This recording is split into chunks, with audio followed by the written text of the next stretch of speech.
impermanence, Zoom changing where they put things. Good morning, everybody. It's really lovely to see you all. And welcome, Matt. This morning, we are going to have a reading by Mark Nepo. I'd chosen one, but I've changed my mind. So if you could just hand me the book, Caspar, or move to the second one. We'll actually have this tenderness.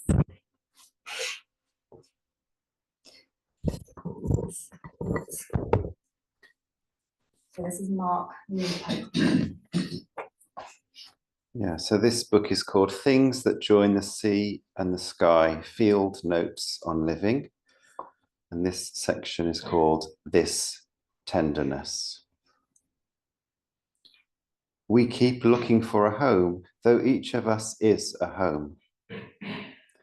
And no matter where we run, we land before each other, thoroughly exposed.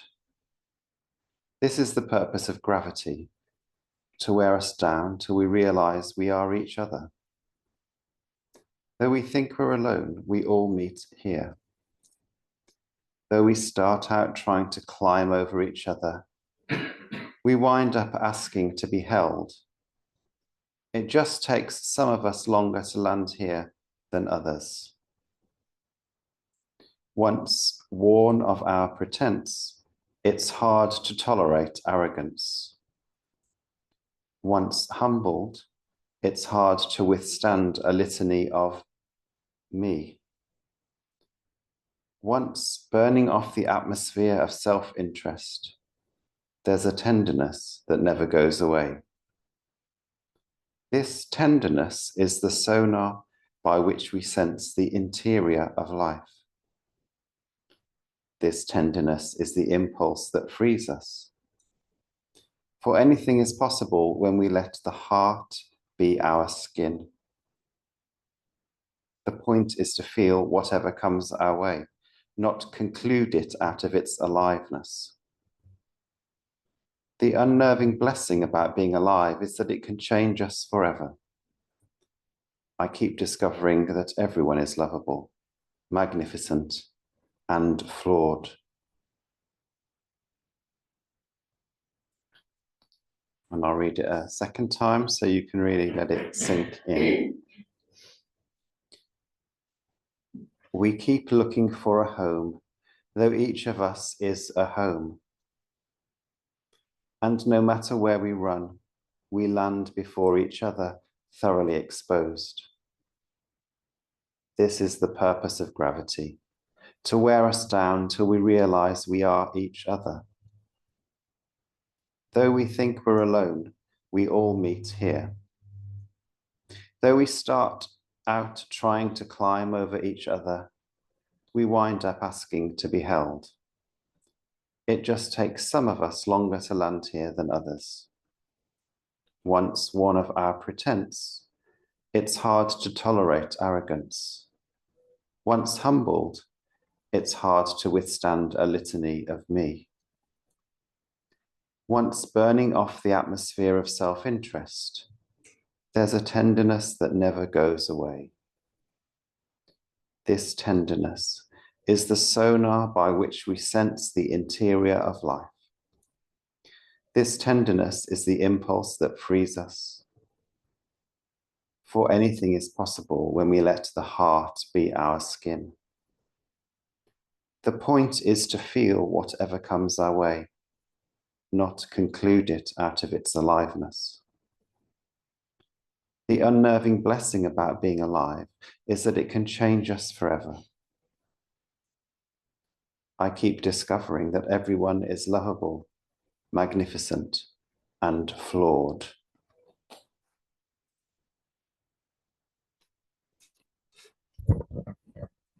Thank you. Thank you, Caspar.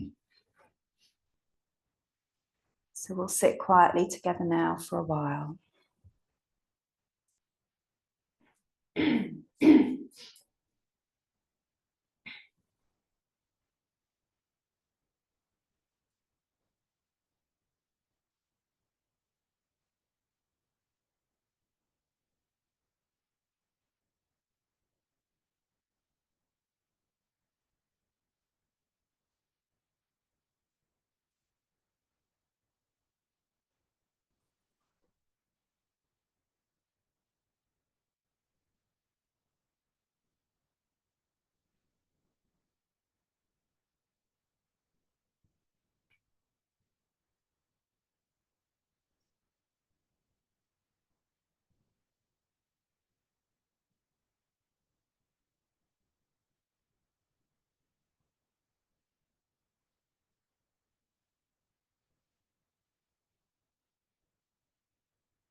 Amitabha,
Amitabha,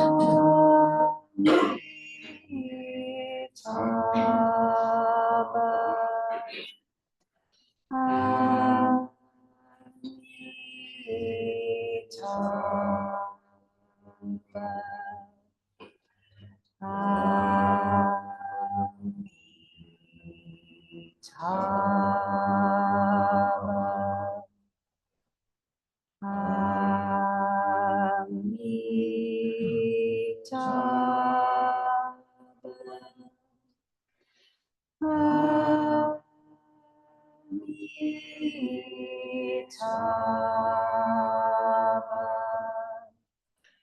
Amitabha,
For refuge, I go to the Buddha, For refuge, I go to the Buddha, the one who is awake and full of love. the one who is awake and full of love. Namo Buddhaya. Namo Buddhaya. For refuge, I go to the Dharma, For refuge, I go to the Dharma, all that guides us to wisdom and compassion. all that guides us to wisdom and compassion. Namo Dharmaya. Namo Dharmaya. For refuge, I go to the Sangha, For refuge, I go to the Sangha, those who live in the Buddha's light. those who live in the Buddha's light. Namo Sanghaya. Namo Sanghaya. With faith in the three jewels, With faith in the three jewels, and in light of our human tendencies, and in light of our human tendencies, we pray that we may become aware we pray that we may become aware of when we take life. of when we take life. We pray that we may become aware We pray that we may become aware of when we take what is not freely given. of when we take what is not freely given. We pray that we may become aware We pray that we may become aware of when we fall into sexual misconduct. of when we fall into sexual misconduct. We pray that we may become aware We pray that we may become aware of when we fall into wrong speech. of when we fall into wrong speech. We pray that we may become aware We pray that we may become aware of when we become intoxicated. of when we become intoxicated. No blame. No blame. Be kind. Be kind. Love everything. Love everything.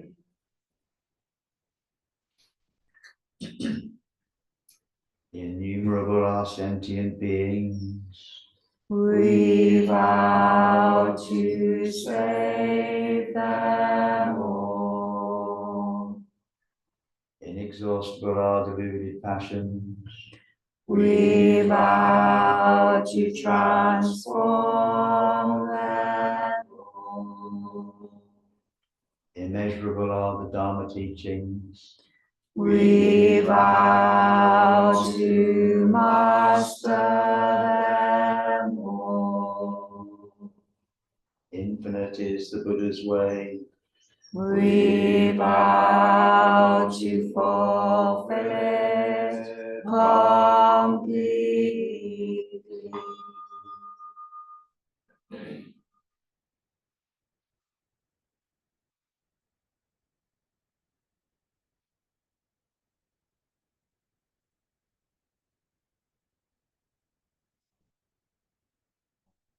Thank you.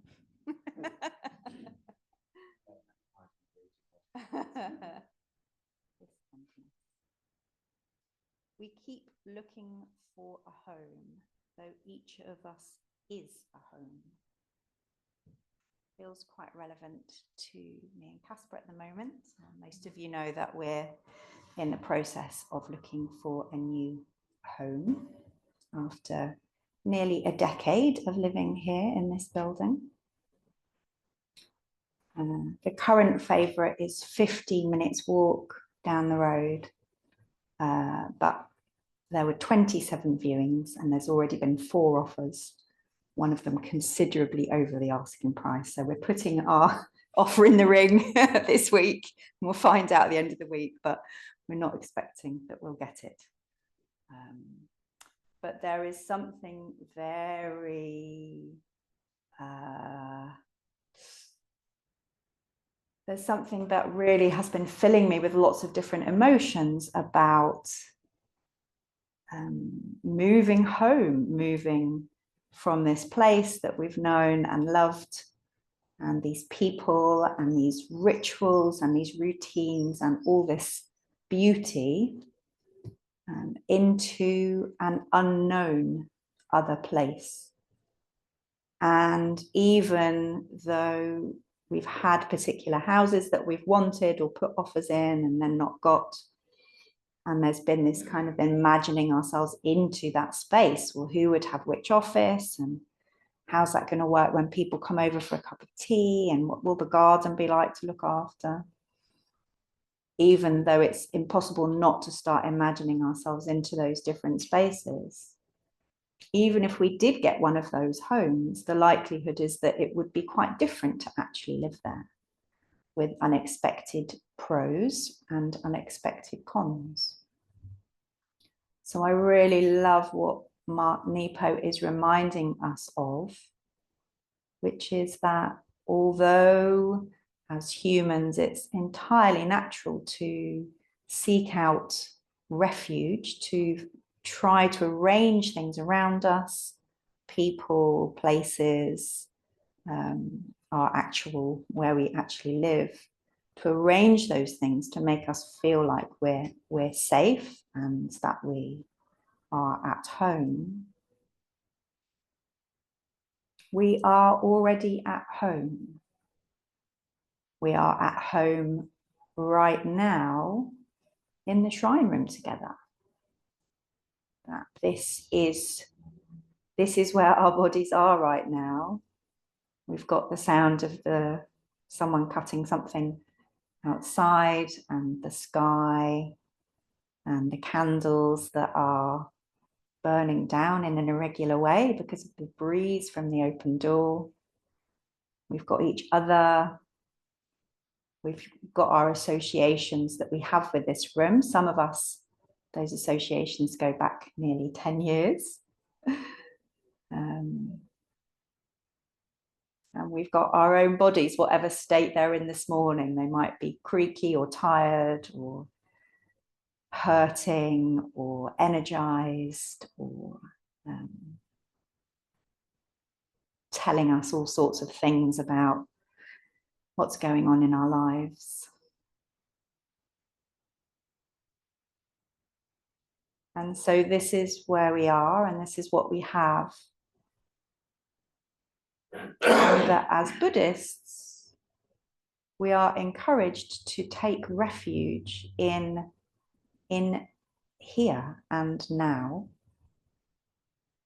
We're encouraged to remember or to begin to experiment with the idea that the Buddha is always just behind us, ready to catch us if we need them, or ready for us to just sit down and rest against them for a while, or ready to love us or inspire us, or look after us or console us, or give us courage, or heal us.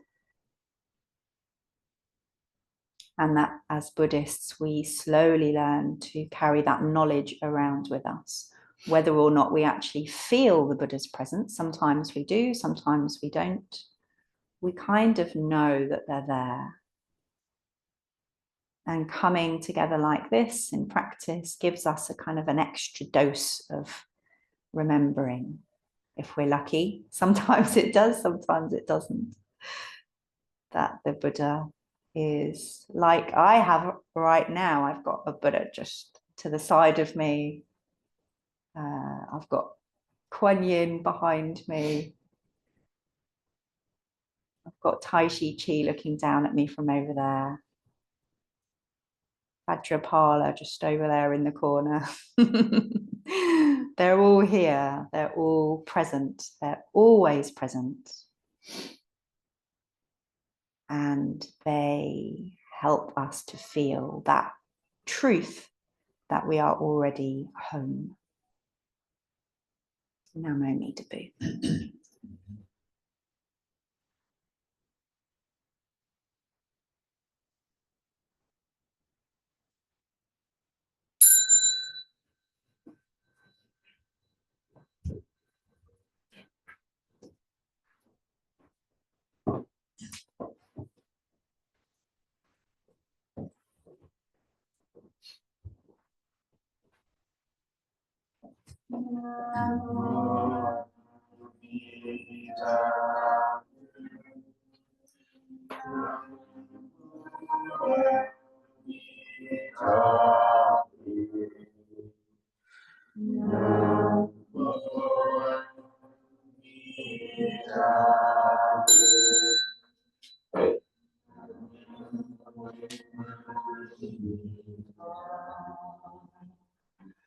Namo Amiga. Namo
In gratitude, we make this offering to all Buddhas and Bodhisattvas throughout space and time.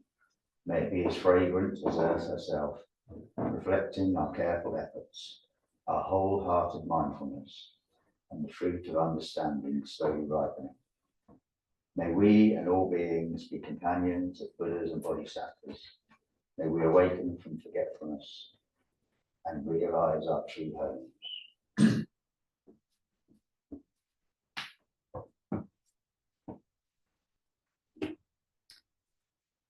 If you'd like to return to stand at your seats. So before we move on to closing practice down, just wanted to say thank you to someone who has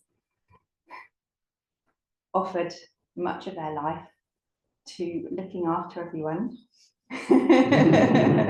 in hospitals and care homes and all sorts of different places, and who has retired yesterday. So if we're lucky, we might get to see more of her. But just wanting to honour you, Kema, and all your years of service, and everyone in the NHS who works harder than they should have to work. So transferring merit to you.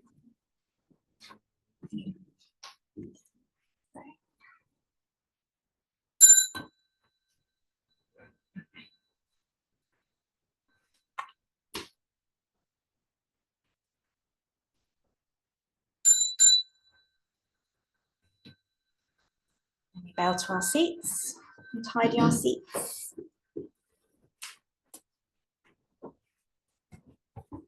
And we'll finish with the closing verse, which, if you don't know it just yet, is on the liturgy sheet.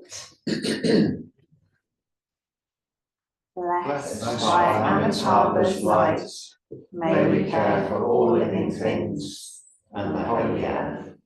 Now, may we both.